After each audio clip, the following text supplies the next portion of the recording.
FM. Radistai įspėja, ši laida gali nepatikti tavo mamai. Klausykis atsakingai. Labas rytas. Labas rytas. Labas rytas, Raidytas, tikriausiai nesitikėjot, kad vat būtent šį paprastą tiesiog eilinį antradienį atsiras 19 videoblogas. 2012 su naujais metais visiems. 2012 tikriausiai vienintelis ir paskutinis blogas šį.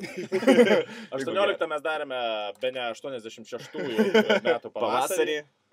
O šiandien mes kaip tik jau po naujų, po visų švenčių atsigavę atseit. Jo. Norim pakalbėti vieną tokią temą. Apie labai, manau, visiems mums aktualią vėlgi temą, tai yra break-up and make-up. Ir šiandieną tokia tema. Kaip skiriamės, dažniausiai, aišku, mes ir savo pusės papasakosim pavyzdžius, kaip vyrukai skiriasi, ką jie sako ir ką iš tikrųjų tai reiškia. Faktas yra tas, kad bet kuris bičas, kuris skiriasi su mergina, turi pasirinkti iš kokių 10 praktiškai frazių, kurios yra visos tokios pačios ir jeigu jūs kalbėtumėtės tarpusavyje, pastebėtumėt, kad visi sako tą patį lygį.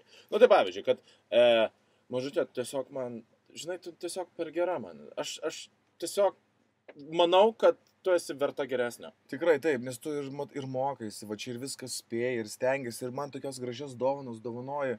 Aš tiesiog esu tau per blogas. No, reiškia vieną. Tu jam visiškai atsibodo. Ne, jis reiškia vieną, jis nori pist kitas ir viskas. Easy. Du pist kitas, tu eik.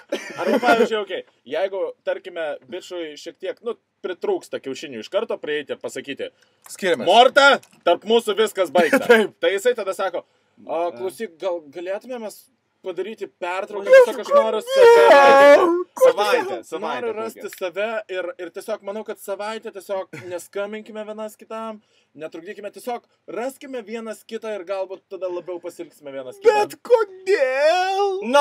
Irgi po savaitės ar po 2 jis tave išspyrė. Viskas. Nebeįdomu. Mes tiesiog norim skirtis. Tai reiškia. Dabar, pavyzdžiui, turiu labai daug darbo. Jo. Naudotis Žiauriai aš esu susėjimas. Reiškia, ar naudot kas nors? Galbūt. Ir čia yra labai paprastas dalykas. Mes tiesiog pasipisom, ko tu nori daugiau. Taip. Kai mes tiesiog pasipisom, tai būna tas toksai, kur aš norėčiau, kad mes liktume draugais. Čia reiškia, kad aš nenoriu, kad tu po to per Facebooką paskelbtum, kad aš su visom dulkinuosi, nes man dar reikės dulkinti tavo draugės. Jo. Ir aš tiesiog gal nenorėčiau vieną kartą netyčia turgui gauti atsuktuvą į pilvą. Mums tiesiog reiktų likti draugais. Manau, tu tokia gera draugė. Aš tau būtinai dar paskambinsiu. Dar vienas iš būdų yra, kai vaikinai tiesiog sako, žinai, brangioji. Kalta ne tu, kaltas aš. Aš noriu, kad tu būtum laiminga ir kad tu visko pasiektum. Tau reikia geresnio. Taip, tau reikia geresnio. Ir tai reiškia, kad aš tiesiog paguglinau, kaip išsiskirti.